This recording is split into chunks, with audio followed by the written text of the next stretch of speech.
bagay sa mga taong mababait ang mas lume-level up na mga negosyo. Ayan. So, congratulations, Ma'am Janine, at sa inyong pamilya.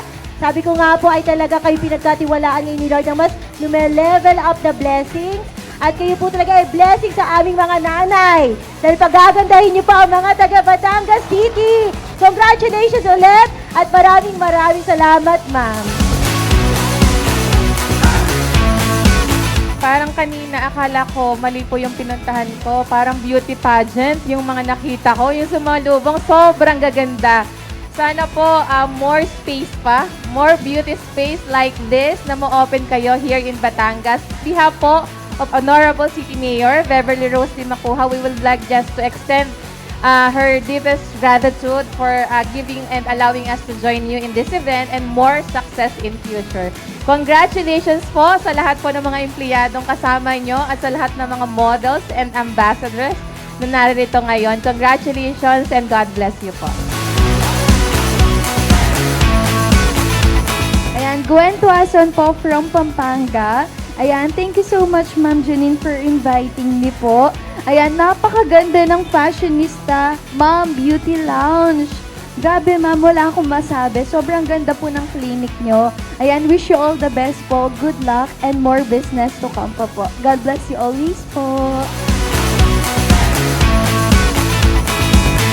Ma'am Janine, congratulations! Grabe! Ang gaganda ng ating mga models. Talagang si Ma'am Janine kasi ang nag-inspire talaga sa akin even before self-love.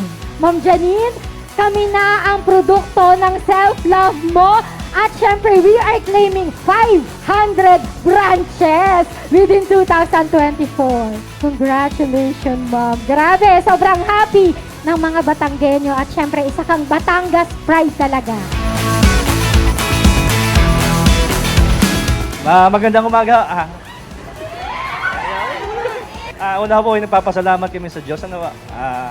Sa pagka... Naiyak ako eh. Kasi lahat po ng paghihirap namin para po sa aming anak.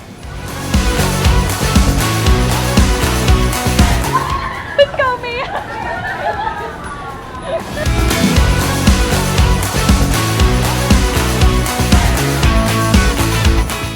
I'm so grateful kasi ngayon, 2023, nakuha ko yung tabi ng highway. Way back 2019, kami meron sa New City branch. Ang kinuha namin is yung basement.